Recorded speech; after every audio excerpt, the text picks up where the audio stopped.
Hello বন্ধুরা, তোমরা সবাই কেমন আছো? সমাজ চ্যানেলে তোমাদের সবাইকে স্বাগত। আজকে কি মাছ রান্না করবো দেখো। এই দেখো,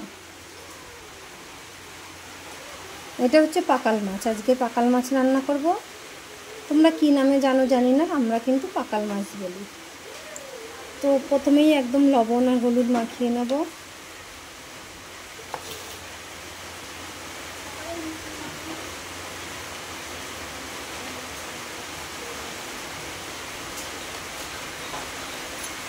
লবণ আর হলুদ দিয়ে দিয়েছি। এখন নুন হলুদটা ভালো করে মাখিয়ে নেব।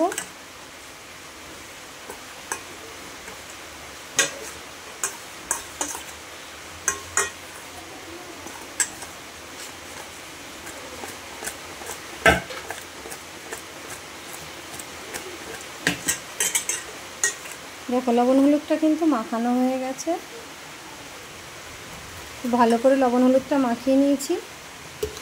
আর এদিকে দেখো, কড়াই বসিয়ে দিয়েছি। চলো তাহলে রান্নাটা কিভাবে করি তোমরা দেখো। আমি কিন্তু আজকে পেঁয়াজ রসুন ছাড়াই মাছটা রান্না করব। এই মাছ কিন্তু পেঁয়াজ রসুন দিয়েও ভালো লাগে, কিন্তু আজকে আমি পেঁয়াজ রসুন ছাড়া রান্না করব। কড়াই কিন্তু গরম হয়ে গেছে, আমি তেল দিয়ে দিচ্ছি। তেল গরম হয়ে গেছে, মাছগুলো ছেড়ে দেবো এখন।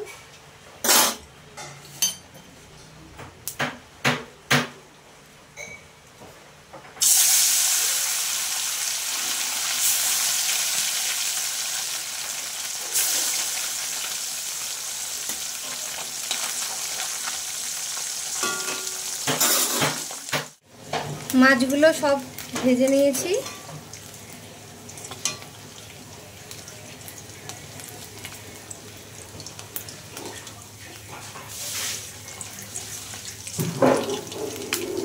মাছগুলো সব ভাজা হয়ে গেছে, উঠিয়ে নিচ্ছি।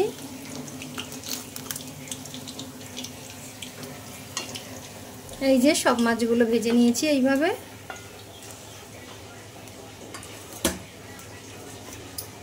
মাছগুলো তুলে নিয়ে ওই তেলেই আমি আলু দিয়ে দিচ্ছি।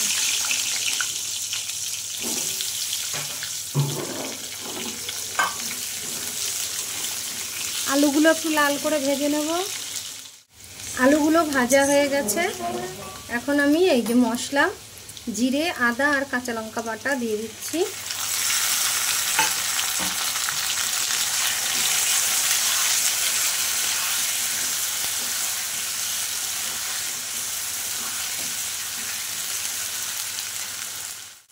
মশলাটা দিয়ে দিয়েছি। আর এখন এই যে লবণ দিয়ে দিচ্ছি পরিমাণ মতন।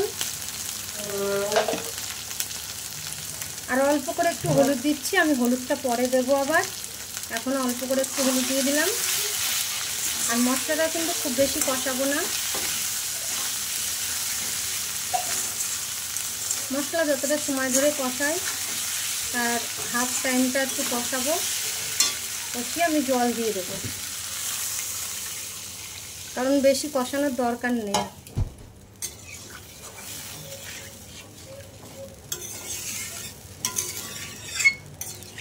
যেভাবে রান্না করছি এইভাবে বেশি কষানোর লাগে না তরকারিটা।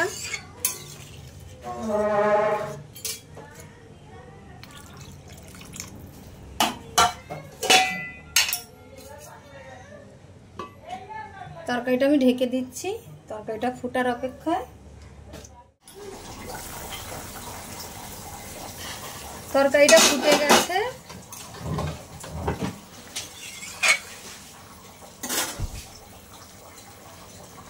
এখন আমি মাছগুলোকে দিয়ে দিচ্ছি।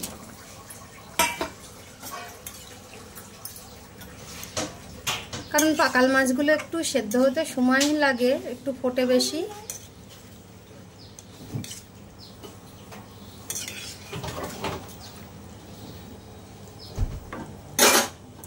মাছটা দিয়ে আমি আবারও ঢাকা দিয়ে দিলাম।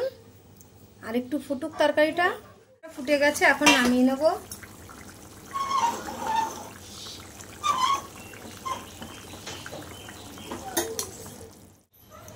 ঝোলটা নামিয়ে আবার কড়াই বসিয়ে দিয়েছি। আর এখানে তেজপাতা আর ধনে আর একটু জিরে আছে, এগুলোকে আমি ভেজে নেব।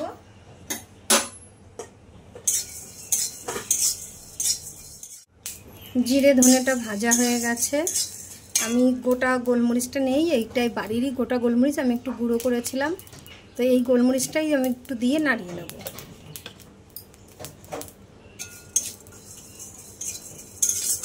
যেহেতু গুঁড়ো, আমি নাড়িয়ে চাড়িয়ে দিয়েই নামিয়ে নেব।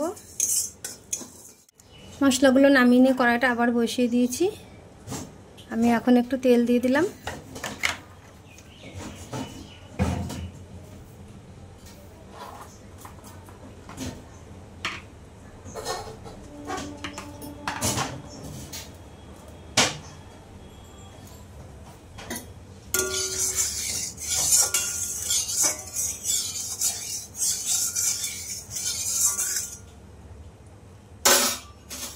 সাদা জিরে আর তেজপাতা ফোড়নে দিয়ে দিচ্ছি।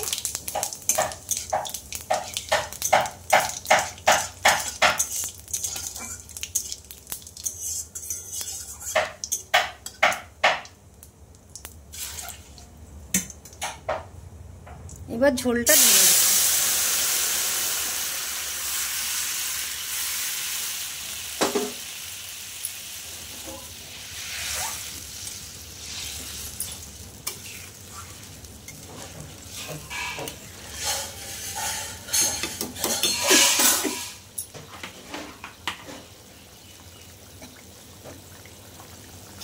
ঝোলটা ফোড়নে দিয়ে দিয়েছি, তরকারিটা ফুটছে।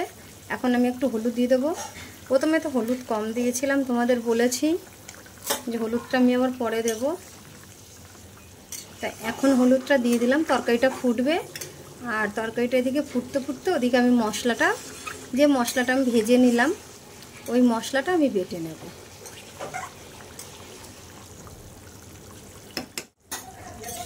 তরকারিটা দেখো হয়ে গেছে, প্রায় নামাবো।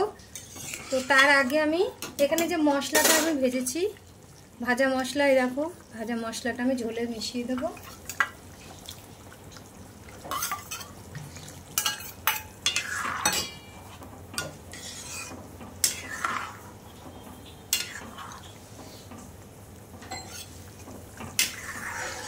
মশলাটা দিয়ে দিয়েছি, এখন 2-3 মিনিট ফুটুক।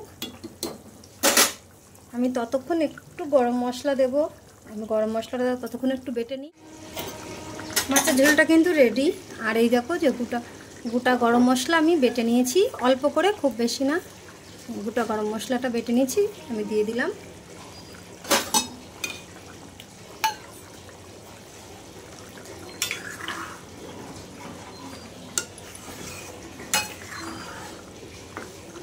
তরকারিটা হয়ে গেছে, আমি ঝোলটা নামিয়ে তারপরে তোমাদের দেখাচ্ছি। তো তরকারিটা তো হয়ে গেছে, কেমন হয়েছে তোমরা দেখতেই পাচ্ছ। এইভাবে কিন্তু পেঁয়াজ রসুন ছাড়া এসব মাছের ঝোল কিন্তু খুব ভালো লাগে। তোমরা যদি খেয়ে থাকো তাহলে তো ভালো, না হলে একবার বানিয়ে খেয়ে দেখো, এইভাবে দারুণ লাগে খেতে। তো যদি আমার ভিডিওটা তোমাদের ভালো লাগে, একটা লাইক কমেন্ট শেয়ার করো। তো আজকের মতন এই অবধি, টাটা বন্ধুরা।